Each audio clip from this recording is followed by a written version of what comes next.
What's up, everybody? Justin Soderberg here from Just Another Podcast. This is an MMA Special podcast, bonus edition this week, because this weekend there's a huge UFC fight that features a New England native and friend of the program, friend of our guest and myself. Calvin Kattar is fighting Max Holloway on UFC on ABC. It's going to be a huge fight. Max is the number one ranked featherweight in the UFC, and Calvin is the number 6th ranked UFC featherweight. A win on Saturday could be a huge thing for Calvin. So we thought we'd do a special bonus podcast and invite Mike on to talk about this weekend's fight and see what's up in the world of MMA and UFC on ABC. So thank you for joining us. I really hope this shouldn't be too long. This should just be a little bit of a quick bonus podcast for you to have on this week when there's a bunch of other crap going on in this world. Might be nice to escape a little bit and listen to something about MMA. So thanks for listening. Thanks for tuning in. UFC on ABC, Holloway versus Kattar. Let's talk some MMA. Thank you, guys. This Saturday, the UFC starts 2021 off with a bang when top-ranked featherweights collide. Former champion Max Holloway hopes to get back into title contention by stopping the devastating striking of Calvin Kattar, looking for his 3rd consecutive win. Plus, a full card of hard-hitting action. Don't miss UFC Fight Night live on ABC and ESPN+.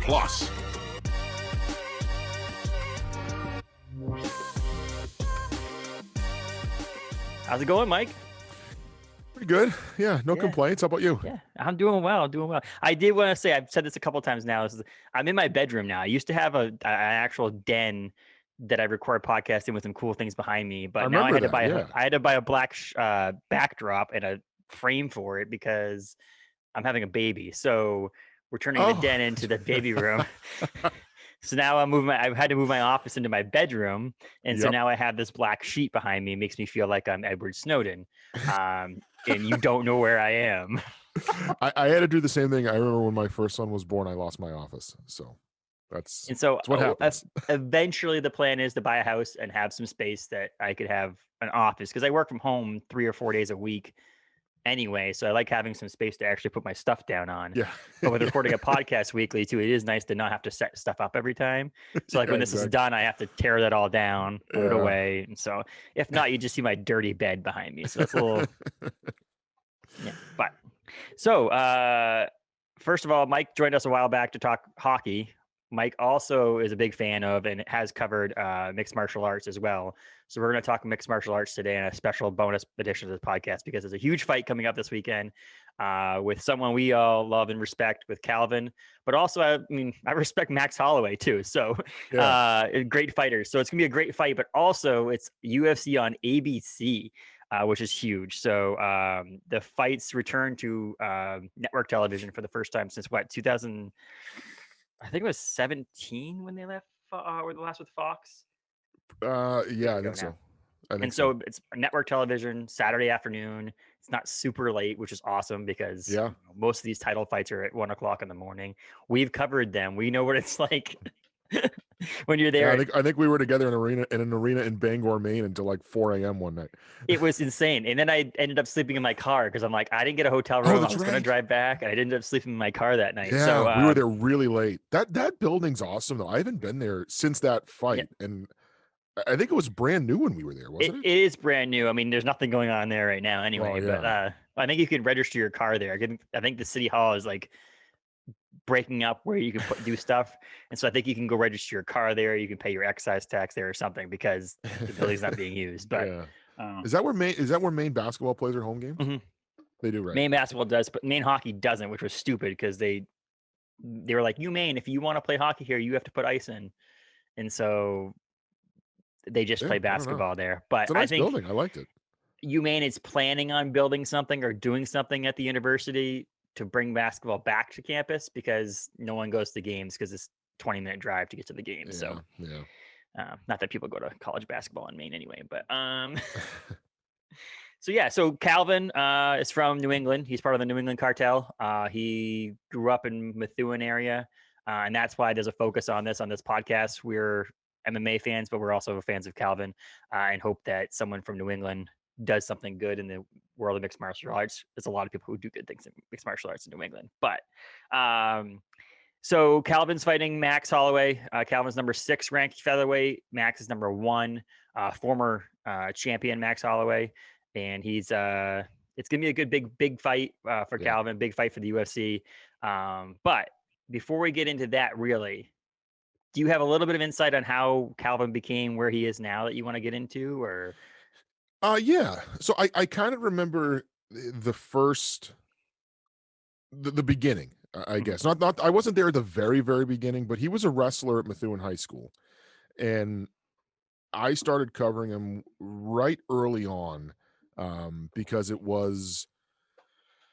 was working at the Eagle Tribune. Methuen was in our coverage area, and it was just, hey, this is a guy that is local. He's from here. He was still just fighting local fights, but like this was something to write about at the paper. And I liked MMA, and I think I pitched it, and they went with it. The first fight I covered was, looking at his record now, it was his 9th fight. He went 8-1. He beat Andrew Montanez at American Steel Cage Fighting 2, which was in September. It was September 11th, 2009. In Salem, New Hampshire. It was at the Ice Center, the hockey rink that's kind of behind the mall there in the Rockingham Mall. So that was the first time I met him, was the week of that fight. And we talked about, some of his earlier fights. He fought on an Elite XC show, like his 3rd or 4th fight in, that even he has said was too early for him to fight on a show of that size, but it was offered to him. I think he was like a late sub, and he went in there and he got submitted by James Jones. At that point, when I had covered the Montanez fight, that was his only loss. He was 8-1 after that win. And then just kind of followed him from there. Like, continued to cover him locally. I know you did as well. Covered some shows in Lowell, a lot of shows up in New Hampshire for Combat Zone, and covered a couple of his fights for CES down in Providence. One of it was at the Dunkin' Donuts Center. And then obviously he signed with the UFC, and it's kind of been, I think he was kind of thrown into the UFC, kind of like the same thing as anything else. It's like, well, let's see how you do. A lot of those guys get like 1 or 2 or 3 fight deals at the very beginning.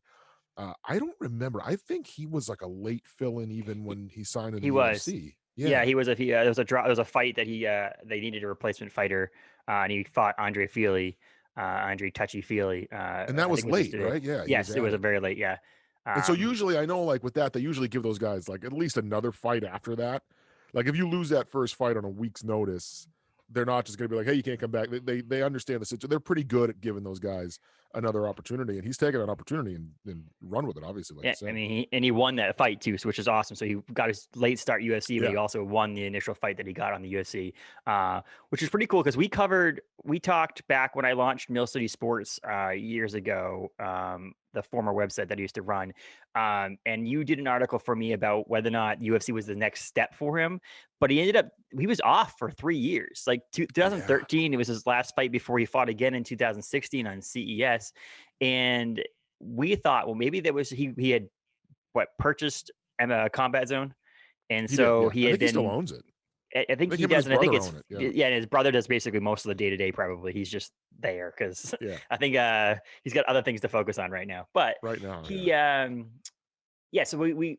had done Combat Zone as a promoter, and so I felt like maybe he was done getting into the actual octagon and getting into the ring and fighting, and so he took a couple of years off. But then he kind of like started. He was training all along because I think fighters train whether they're fighting or not. They just have that mentality. And so when they were fighting, when he was getting ready to fight again, we were like, oh, maybe he's actually going to do something with this. And he fought twice and then got the call to the UFC to go fight in the UFC. So it's like, maybe he would have been in here a little bit earlier if he had continued fighting. But maybe that's a benefit to him. I mean, I don't know. He's 32 years old now, so he is not a super young fighter in the UFC, but he's got a number of years left. I mean, look at some of these fighters that are fighting into their late 30s now. And he doesn't sustain a lot of damage, I don't think. Like if you look at his fights in the UFC, at least, you're not looking at him all broken up on the face. I mean, he has, most of his fights, the losses, he's gone to decisions, but he's knocked out a number of people. I mean, he's 22-4 in his career with 11 knockouts. The 4 losses he has, the 2 UFC ones, are both decision. So he's never gotten really knocked out in the UFC. So I think he can continue to fight for a long time in the UFC, and this could be a big push towards that. I mean, is title contention next in his line if he beats Max Holloway? Of course. I would think so. I mean, it's definitely on the plate. I mean, for sure. I mean, number 1 ranked fighter. He's number 6. The only loss that he's had in the last 5 fights was against the number 3 ranked fighter. I'm not going to try to say his name again. Zabit Mago, whatever his name is. And it was a Yes. fight of the night candidate. So it's not even like he had a horrible fight in that fight. So do you think that he would have come into the UFC a little earlier if he would have continued fighting, or you think this is just the time and the right time? Yeah, probably. I think I remember seeing an interview he did with somebody else. It may have been, I don't know if it was MMA Junkie or one of those websites where he had even kind of alluded to that. Like if he was kind of coming back with the intent of, hey, this is my one last shot to make it to the UFC. He wasn't sure he was going to give it one more go, type of thing, and obviously it worked out. But yeah, I think maybe it would have sped that up a little bit, especially if he had won a couple of fights. If he had won a couple of fights locally, because he was fighting bigger. He wasn't just fighting local fights like when he stopped. He was fighting regional fights. Mm. It wasn't just like, hey, these are stuff in Lowell and Methuen and Salem, New Hampshire. He was in Providence. He was fighting bigger kind of regional shows. So yeah, I think it probably would have opened that door up a little bit too, a little bit earlier. And then, like you said, though, there's a flip side of that coin where, okay, he took 3 years off. Even more so, his fights, he hasn't taken a lot of damage in his fights, but he even had a 3-year period there where he didn't take any damage at all. So it's like, how does that? And he was training, but how can that kind of prolong his career when he was able to kind of heal up and not take any heavy damage for those 3 years? You would think that I've heard fighters talk about how like uh, there's a like a punch card or something like that on every fighter. You can only take so many blows before you're done. Well, yeah, he's 32, but he's had some time off there, so maybe his punch card's got a little bit more left on it than some other guys. Well, like laughing about it, because if I did some research on obviously the two fighters in this main event on this card is Calvin and Max. Max is 29 and Calvin's 32, but if he took 3 years off that Max Holloway didn't take off, technically they're both 39 or 29. Yeah. I mean, it's like Yeah. they're both. I mean, if you think about the damage, like you mentioned, as punch card, the idea that you fight in those 3 years, you're going to take at least some damage in those 3 years. Maybe he would have been out of the UFC by now. You know what I mean? Like maybe he would have gone a little bit too early and then taken the hits and taken the defeats, and then maybe not been able to be in this position where he's potentially fighting for a title fight next. Yeah. And that's the thing. So they're 22-4, 11 knockouts, 21-6 for Max with 10 knockouts. So it's a pretty evenly contested battle. I mean, between these two people. So yeah, maybe he wouldn't have been at this fight yet or at all if he would have gone and not taken the 3 years off. Who knows? I mean, we obviously don't know. And I think he's probably gotten better too. Like, Mhm. I think those 3 years off in training probably helped him, because if you look, almost all of his wins, and actually I'm looking here, all of his wins going up to the UFC were all decision wins. His last 1, 2, 3, 4, 5, 6 fights. So this is a guy whose nickname was, he was coming up, was the Boston Finisher, because he was finishing everybody. He was knocking out everybody. And then all of a sudden he had a run there of 6 fights in a row that, yeah, he won, but he was winning them by decision, and one of them was a split decision. So I wonder too. Then you see him, you get back into the UFC where he took a 3-year hiatus. He comes back. He's in the UFC fighting, you would think, better competition, and now all of a sudden he's knocking people out again. Mhm. So it's like, what did he add to his repertoire? What did he add to his game in those 3 years? Because like you said, he was training the whole time. It certainly seems like it made him a better fighter, because it almost seemed like as he was fighting those bigger regional fights, things were getting tougher and he wasn't able to knock guys out. He also dropped in weight around that time too, which I think hurt him. He talked about, I remember the fight in Providence. He fought Sal Almeida in Providence. It was at the Dunkin' Donuts Center. That was that was a bigger card. There was a lot of people there because Dave Bautista was on that card. Mm. That was his one and only MMA fight. And I remember going to interview Calvin after that fight. He beat Sal Almeida, but I think that was the first or second fight that he dropped in weight. And when I went back into his locker room, his brother met me outside and he was like, he's going to need a couple of minutes. And he was just laid out on the ground and was like just exhausted, just completely exhausted.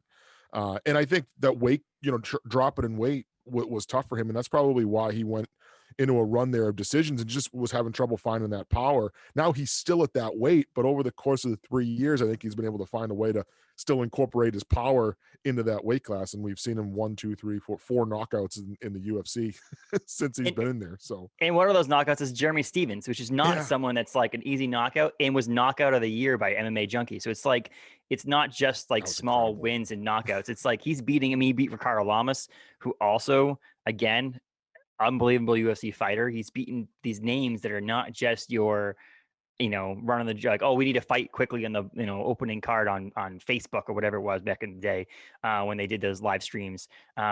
These are cards. He's getting fights. He's not just getting. I mean, he went from unranked to ranked Yeah. almost instantly because of the way he was fighting and the way he had done through those 3 years and become the fighter he is now. On the Yeah, I flip just side looked of at that, the Jeremy Stevens fight. He fought yeah, 46. He said 46 fights. Going into that fight, he had been knocked out twice. yes, He and was the get third knocked one. out in the fashion that he wins a quote unquote internet award of knockout of the year. I mean, that's a big, big, big thing for him. And that's what Dana White wants to see. I mean, you know that. We've seen these years and years and years of the MMA. It's like the difference between MMA and a lot of other sport fighting and a lot of other sports is someone creates the fights. It's not the Lakers and the Celtics win the Eastern Conference, Western Conference finals, and now they're in the championship, two best teams in the league. Da, da, da. It's like if the NBA commissioner just was like, okay, the Warriors are going to play the Celtics in the championship. That's how the Yeah. MMA is, or fighting in general. And so these are things like in order to win in the UFC, you have to do things like knock out Jeremy Stevens to get the next step. And that's what he did and showed Dana White and the matchmakers at UFC, hey, I can be this person. I can fight even though I took 3 years off, which again, probably doesn't matter in the UFC's eyes. As long as you win and you are very, Yeah. very good looking at winning, you're going to get fights. But they obviously saw something in him because obviously they went back and saw that he lost to the number 3 ranked fighter, dropped down a little bit to number 6, and then now is going to fight for number 1 ranked fighter. They obviously saw that he has potential to be something big for the UFC because they wouldn't have given this fight to him. Yeah, and this is going to be an interesting one too. Like, I'm really excited to see what he looks like against someone the caliber of Max Holloway, because I think there's no question like this will be the toughest fight of his career. Like, Mhm. there's really shouldn't be any question about that. I don't think he's ever fought anybody uh, as highly ranked as Holloway is, and like you said, former champion. He's never fought a former champion, a former champion that just lost. I mean, he lost the featherweight championship to Volkanovski in December of last year, had the rematch in July and lost the rematch. But I mean, this is a guy who's been fighting every fight since 2016 has been a title fight Mhm. because he's either won or defended or was getting his rematch for the UFC featherweight title. We're going on well, it was December of 16, so a little over 4 years. This is by far going to be the toughest fight of his career. It's the toughest competition of his career, and it's gonna be fun to see what does he look like against that guy, because we've seen him fight high. Like Jeremy Stevens is a really good. He's not really good fighter since he's been in the UFC. He hasn't fought anybody the caliber of Max Holloway yet. That's what's going to be Mhm. interesting to watch.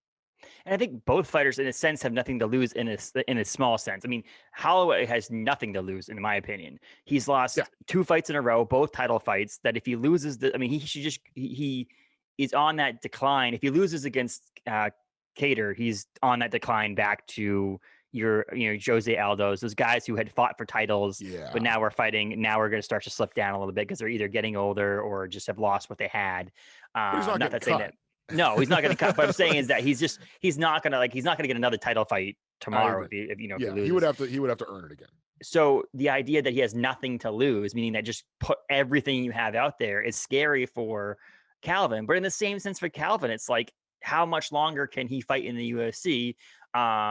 He probably could fight a long time if he wins and loses and wins. Like he just has that, multiple losses might make him out of the UFC. But if he shows he can fight, so why wouldn't he also go into this with nothing to lose? If he wins, he gets a title shot, hopefully. If he loses, he's still going to be a top 15 ranked fighter. He lost to the number 1 ranked fighter, Yeah, former champion. So it's like, in a sense, why this fight could be huge for both the UFC and us as fans is because both fighters are going to go into this with nothing to lose, in my opinion. Like both of them want to win really badly, and both of them will put everything they can in the octagon and won't leave anything for chance because it's just they both want the title shot. yeah. It almost like it makes sense for Calvin. Obviously, you're Mhm. going to be the number 6 ranked fighter. You're fighting the number 1 ranked fighter. Here's your opportunity to jump over some guys. Because like you said, if he beats Max Holloway, he's not going from 6 to 5. No. He's gonna leapfrog some guys. It almost with Max, I think Max is honestly probably looking at it as here's an opportunity for me to step down a little bit and get a win. Because on the surface, it's like, well, why does a guy who's the number 1 ranked fighter even want to entertain fighting the number Mhm. 6 ranked fighter? Well, the reason why he wants to entertain it is because he thinks he's going to be able to step in there and get a win and get himself back into the title picture. But either way, I don't think a loss here is going to be a big black eye on either of these guys. It's not going to get either of them cut. It'll shuffle the rankings around a little bit, Mhm. but Holloway's obviously looking to get back into the title hunt. He's looking to get back into the title picture, maybe even get another title shot here again. And then Calvin, I mean, this is huge. If Calvin wins this fight, he just catapults himself almost right to the top of that division. I mean, at least one or two. I mean, you have to think that maybe he has one more fight behind him. Maybe he has to rematch Zabit again, the number 3 ranked fighter, to get Maybe, that yeah. possible. But like, it's a possibility also with the way that things go with injuries, with COVID, with all this other stuff that's going on there too. Is if he gets moved up to rank number 1 or 2, he could be just next in line for a title fight because of the way that scheduling works. Like, it has nothing to, like, sometimes it has something, like he could have gotten a title fight at number 6 ranked if no one else was available ahead of him. You know what I mean? Yeah. Like, it's that idea that in the UFC, again, because of the way the scheduling works and the way they pick fights, it's a possibility that even if he wins against Max and doesn't immediately get a title shot, that he might just fall in line at a title shot because of injuries or lack of available opponent, which is pretty crazy to think about. That again, not many years ago, he was out of the game altogether, and now he's fighting for potential ramifications for a belt in the featherweight division. Yeah. What I'll say is that Holloway has lost 3 out of 4 fights too. I mean, it's not just the last 2. I mean, he won against Frankie Edgar, Yep. but had lost immediately before that too. So he is desperately in need of a win to continue if he wants that other a title shot again. Again, not desperately in need of win for stay in the UFC, because Max also draws fans. I think he's likable. I think he fights hard. UFC is going to put him on cards, whether it's a main event or not, to sell fights because he's a good fighter. I mean, it's not like like you said, he's not in risk of losing his UFC contract. He's in risk of not getting a title shot anytime soon if he loses. Yeah. Yeah. That'd be interesting too. Like if Calvin wins, what happens? Because Brian Ortega probably wants a featherweight title shot too. It probably feels like he deserves one. He's number 2 right behind Holloway. You have to imagine if Holloway loses, Ortega's sitting there going, "Well, I'm the next guy in line." Ortega also just won a fight, I think, over the number 4 or 5 ranked featherweight in October or November. So he's in that conversation. And I think the matchmakers could also look at it and look at Calvin and say, okay, well, Calvin lost to Zabit. Ortega getting the next title shot, Calvin and Zabit fighting maybe on that same card, and the winner of that fight getting the Mm-hmm. next title shot probably makes some sense. I don't know that he can jump himself right into the title picture, but he could jump himself into number 2 or number 3. Yes. You know what I mean? Like I could certainly see if Holloway loses his fight, Holloway falls behind Ortega, behind Zabit, behind Kattar. Ortega moves up to number 1. He gets the title shot. Zabit's number 2 because he beat Kattar. Calvin then's number 3, and then you kind of have that. You can even work out the same card where you get the title fight, and then 2 and 3 are going at it for that next title shot. That could be the way that they kind of tier it. That's always made sense to me. I never understood why they don't try to do that more often. I, Kind of have the title fight and the number 1 contender fight on the same show, so there's the same period off. Like at the end of the night what your next title fight's going to be. and also you could have that WWE theatrics to it as well, where it's like after they win, Yeah. because obviously the co-main event would be the challenger to the winner of the main event. Yep. And so the co-main event winner goes back to the locker room, gets dressed, whatever, comes back out, watches the fight, and at the end they match them You up. could bring them in the Yes. cage together. Yeah. Mhm. Yeah. And so it'd be more like I a don't know why they tournament don't do style. that. I don't. It's like it's that aspect of what Bellator's done for a while there, of the tournament aspect of it to it. But you have it on the same card and all that stuff. I mean, they probably in one point they tried to, and again, the scheduling of getting those true. fights made Yeah. at the time, because someone has to have a longer layoff than the other person, and so on to get into that. Like you said, though, once they fight on the same card, they should technically have the same layoff between the next title fight in that division because of the fact they both fought on the same card, depending on who got beat up more than the other person, obviously. Yeah, you probably can't do it all the time, but I would think as many times as you can, because there's going to be times where like, okay, well maybe our number 3 contender just won a fight 2 weeks ago. Like, well, you can't have him in a title eliminator fight, if he just fought 2 weeks ago. Although that was happening in December. Wasn't there a guy that fought like, I forget who it was, but I think in the last time they were in Abu Dhabi, there was a guy who fought like 3 times in 4 weeks or something. He just stayed in Abu Dhabi and just kept on fighting. I mean, yeah, if you if he kept winning by knockout. He kept winning by knockout in the first round. Like he was barely touched. So like they just kept giving him fights while he was there. And if you're a similar weight to your actual cut weight, like if you're not someone who has to drop 30, 40 pounds, then there's no reason why you'd be fatigued or dehydrated because of it. So you might as well. I mean, you get paid for it if you're there. There was he at least fought twice. I'd have to look. I forget who it was, but I know because they were at Fight Island for like 3 weeks the last time. And I know he at least fought twice in those 3 weeks. It's just insane. I mean, which is again, it makes sense. It almost makes sense too for the UFC to bring some fighters to Fight Island. Yeah. That like could fill in just so they're there, they're quarantined, they're ready to go. Maybe they don't fight. Maybe they just have a vacation in Fight Island and watch the fights, but it wouldn't be a bad idea to have some fill-ins on the island just to be sure that they have the fights to fill the card. Did you see Dana White's video? Maybe have those guys fight each other. Sorry, no, I didn't. Did you see the video about him just like his hotel room?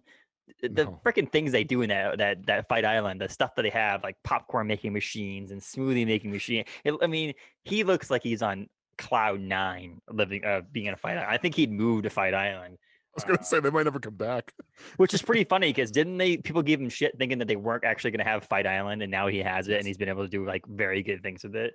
And again, because it's in Abu Dhabi, most of us in the United States on the Eastern Conference or Eastern side part of the country get to watch it at a reasonable time. Yeah. If this fight was in Los Angeles or in New York, I'd be probably rewatching it the day after. Same. Because I'm not watching at 1 o'clock in the morning, Calvin fighting Max. But like, it's pretty cool how they've been able to do the Fight Island and have these fights in these. I mean, so speaking of that, I want to go back onto Calvin again in a couple minutes. But I wanted to quickly touch on the ABC part that I talked about at the top. Huge first fight on ABC. Again, ABC is owned by Disney, who also owns ESPN, who has the contract with the UFC to broadcast their fights. It will also be on ESPN Plus as well. Do you think this is all a ploy to make it so they can advertise 257 on national television? Yeah. I think that's a big part of it. Because ESPN, like here's the thing, for the first time ever, the television provider and the pay-per-view provider are the same people. Because you buy the pay-per-views through ESPN Plus. So before you could be like, well, why is Fox going to care about plugging a pay-per-view when they don't have it? Well, ABC has the pay-per-view and it's a McGregor fight. So it's like, yeah, I think that's a huge part of it. I think it's let's get this McGregor advertising in front of as many people as we possibly can. And the question then becomes, you're going to see McGregor videos sprinkled out that entire show. Oh, absolutely. I mean, there's a fight in between too. There's a card in between. There's a card like on Wednesday night or something like that, which would probably be a very, very small watched card because of the fact that this card on Saturday is a pretty big card and it's on ABC, and then next weekend's the McGregor fight on pay-per-view. So like this card's probably just in there to have more fights in Abu Dhabi, but it seems such like it makes sense because we love the sport. I think that it has become a lot more mainstream. I mean, they just announced a couple of weeks ago 25 million followers on Instagram for UFC, which is insane. The company sold a couple of years ago for $4 billion. The idea that MMA is rousing to the ranks that it is now and becoming one of the major sports in the world, to have it on network television, national television, ABC, the same channel that displays the NBA finals, is crazy. I mean, it's literally gonna go. It's up in that time when people talk about sports on ABC. It's the UFC, NBA finals,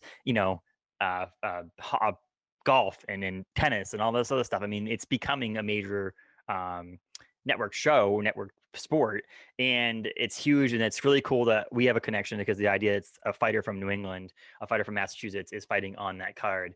I'm sure Calvin's pretty pumped about that too because people get to watch this fight for free. Yeah. like there's no pay in this fight, and which is really cool. I mean, you have to have just a cable.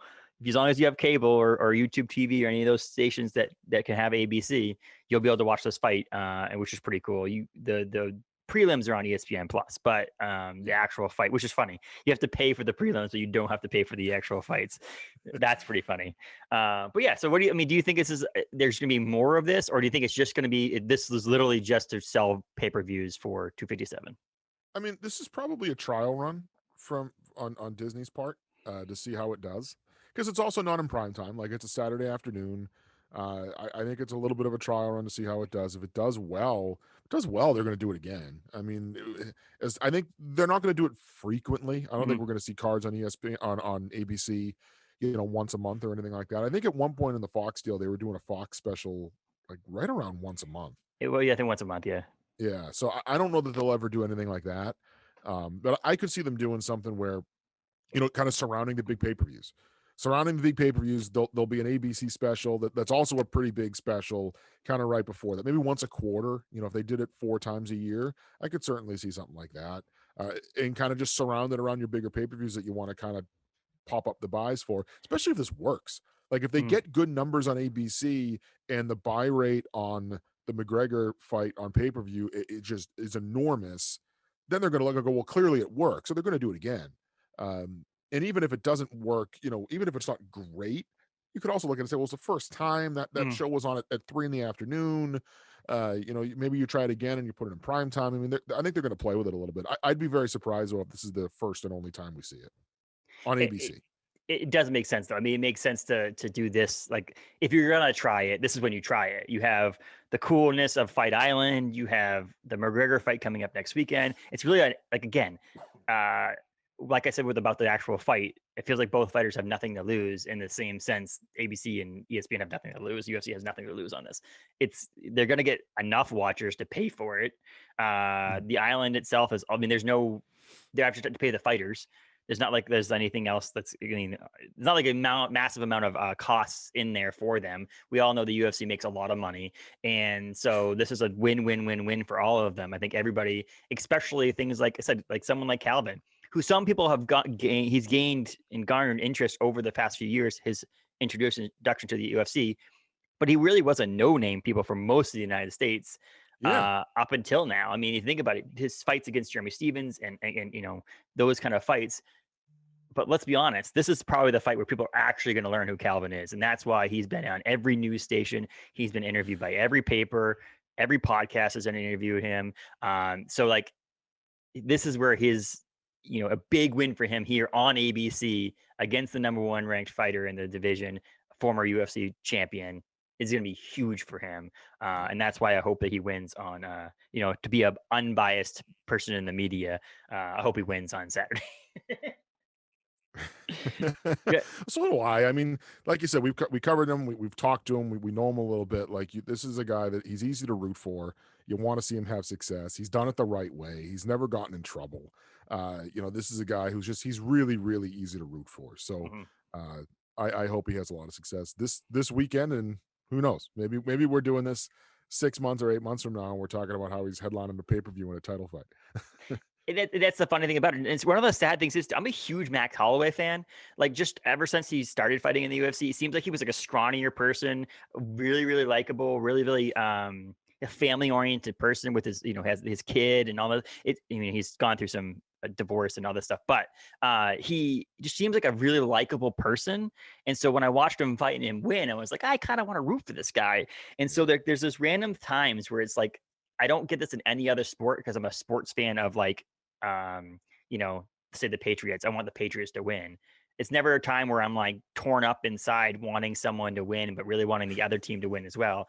Fighting is the only time it's ever happened to me. I mean, it's the, John Jones and Alex Gustafsson fight. I loved both of them. Watching them fight was like, oh God, I don't know who I want to win. Yeah. And then going into this fight, it's like, I really want Calvin to win as someone from New England, someone who's born in Massachusetts, someone, like you said, someone I feel like that does the sport the right way to win. But then you look at the other side of the ring and you're like, oh, but that guy also does it that way. Not from New England, but still, it's like, it's a tough fight to see. And we'll be happy with Calvin winning, but also, again, won't be sad for Max to get that win to kind of get him out of that slump of 2 title card defeats. So it'll be interesting to watch. It'll be something to be actually make you watch the fight. Yeah, I just want a good fight. I think I'd be happy with that, because it's going to be hard. Like you said, it's going to be hard to really pick a side on this one. Hopefully, it'd be awesome if we're coming out of this going like, geez, it's the first fight of the year, and it could be fight of the year. Like that'd be pretty cool. So I'm excited. I'm really excited. I'm excited to stop watching the news and to watch some fighting because the world is in a crappy spot right now. And I want some good news. I want Calvin to win. I want the guy from New England to win this fight and get that talk about him fighting someone for a title fight at some point, and all that stuff so I can just forget about what's going on in the world for one day. That'll be fun. So Saturday will be fun. I have nothing to do on Saturday. I have ESPN Plus because I have that whole package with Disney Plus and Hulu. I'll throw on some prelim fights. I'll get some popcorn out. We'll make dinner. We'll watch Calvin and Max because that fight won't be on until 6 probably. Probably around 6. Yeah, right around probably between 5:30 and 6. So like dinner time, you can sit in front of the TV, have some pizza and some beer, and watch an amazing fight. It should be. I mean, we're not going to overhype it, but we should be. Like I said, we're only 2 weeks into the year, but it should be fight of the year candidate for the end of the year because of the two fighters fight, and that they both have huge ambitions, for the future. So, any last thoughts or things you want to look out for? I mean, I know I didn't talk anything else about anybody else on this card. First of all, don't even know who else is on this card because I've been focused so much on Calvin and Max. Yeah, I'm not sure I looked either. But I'm sure there's some good fights on there. I'm sure it's worth watching. I really wanted to just focus on Max and Calvin for this podcast special because, again, big fight with big ramifications and based in New England, fighter based in New England with Calvin. But anything else you wanted to add for it? Yeah, I'm just looking at Carlos Condit's fighting on this card. So there you go. In the co-main event. So that's the only other kind of recognizable name. But yeah, it's a good thing. Regardless of what happens, I mean, if this thing with ABC and Disney takes off, he's the main event on the first show that UFC ever had on ABC. Mm-hmm.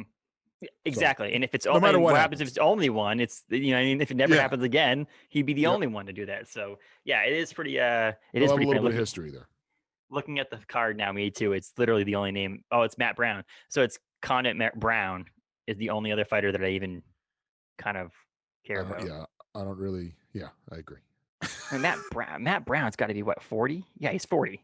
Jeez, I'm crow. So how old's Condit? Condit's 36. That's I'm 35. I can't imagine copping into a ring and fighting at that age, 40 years old. That's just crazy. But I can't imagine doing it now. So let alone 40. Yeah, exactly. So so Calvin, Max Holloway, Saturday. Main card starts at 3, but again, between 5 and 5:30, 6 o'clock. Keep an eye out to see if you want to tune in for the fight.